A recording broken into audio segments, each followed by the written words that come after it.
Hi everybody, my name is Sadie Figueroa. I'm an elementary art teacher in Miami, Florida, in Goulds Elementary, and I've been there for only 1 year. I've been a teacher for 6 years. I've worked in private schools. I worked as a substitute teacher. I worked as an English language arts and reading teacher, 5th grade, for 1 year, which was last year. And this is now my first year as an art educator, which has been great. So some questions that I have been asked is, what is it like to live and teach in your community? Well, I do work in a Title I school, and we are specifically in Miami, but a little bit further down south, which is Homestead. So when it comes to Title I, we are very limited in materials, we're limited in resources. So sometimes that can be a challenge. However, with what my students are faced with the right engagement strategies, with the right motivational strategies, my students can be very creative when it comes to limitation. And that has always been very fulfilling for me, to be able to face these challenges. Now, I wish I could show you my classroom. However, we're attending the National Art Educator Association conference at this time, and I'm not in my state. But I would love to send you videos and visual resources of how my classroom motivates and really engages the students to get their work done. There's many elements of art, principles of design. We have some very fun posters about how to meet the paintbrushes, how to take care of paintbrushes, and they always look forward to just looking around the room and finding something new.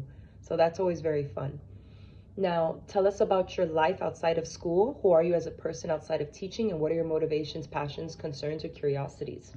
Well, I am a member of the Ceramic League of Miami as well. This is my hobby outside of my job. And I do call it a hobby even though I sometimes work there if they ask me to. I love teaching their kids class, which is only once a week. It's 2 hours, and it's very fulfilling. Clay is my preferred medium, so I love just sometimes leaving work, going right there and just teaching children for 2 hours.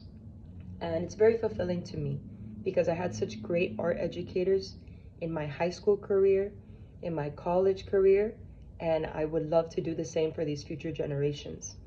I also was a volunteer. I worked in the art therapy program in Camila's house and Lotus house.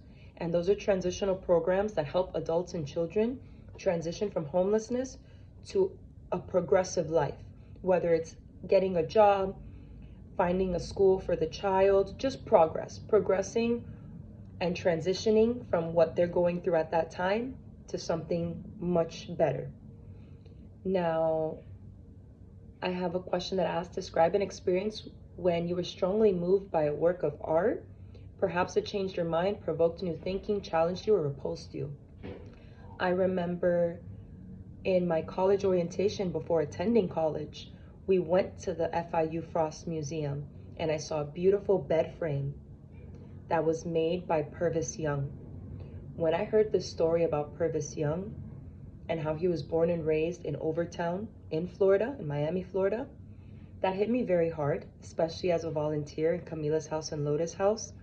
He was a man who lived right next door, right there on the street, right under the highway that I would see the homeless community outside of Camila's house live in, because there's so many rules in these transitional programs, and sometimes some adults just cannot handle those rules. And that's okay. That's why it's called a transitional program. It's all about growing and getting better.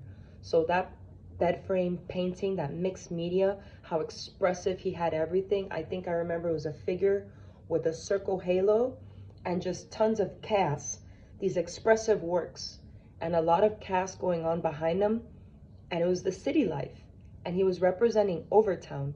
However, he had such angelic figures, and it was very impactful, it was very emotional, and I know I cried.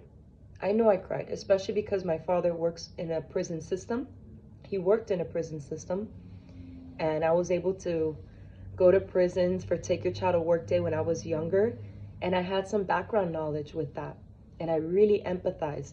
So working in a Title I school has been so easy for me because I love helping those who are just faced with that challenge innocently, especially children. Now, why do you teach? What have been the most significant moments for you? What do you think you have accomplished as a teacher? What challenges have you faced, and what more do you aspire to do? I absolutely love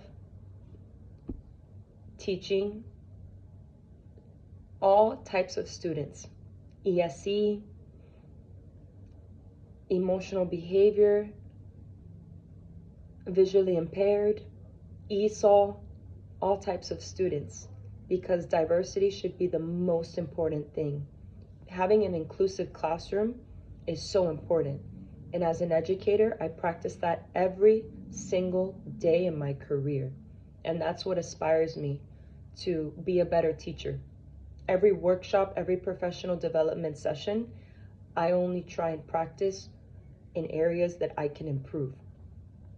Now, what do you think I have accomplished as a teacher? Well, I've had some students receive awards, certificates, and that's been very rewarding to me. It just feels good to give those children that exposure and they feel that incentive. And it's so rewarding to me. Now, what more do I aspire to do? I don't know. That's why I'm taking this video. There's so many incredible opportunities in this world, and I'm very optimistic. And even though I'm currently just working in Miami-Dade County as an elementary art teacher, I feel like there's so much more I can do for this world, and I would love to make that impact if only I'm given that opportunity. And I really mean that. So it's very exciting to just see so many opportunities in this art world and how much we're branching out, that I want to partake in everything I can. I've seen Art21 since I was a high schooler. I attended Academy of Arts and Minds in Coconut Grove, Florida. And I remember my art teacher always playing Art21. I see Art21 everywhere I go. I follow them on Instagram, and I'm absolutely amazed with the artists that they provide us with. And I'm inspired always. I remember my favorite artist from Art21 that I saw was Lisa Conway, because of her clay and her ceramics. So I still remember the biggest impact I had from Art21 as well. So I would love to participate in this, and I would love to send you pictures and videos of my classroom if you allow me to. I hope you all have a beautiful rest of your day, and thank you for taking the time to watch this video. I know it was only supposed to be 3 to 5 minutes, but I'm so dedicated to explaining and giving you the best description possible and showing you my passion and my dedication and my commitment to this career field. So thank you for your patience, thank you for your time, and for your consideration. Have a beautiful day. Goodbye.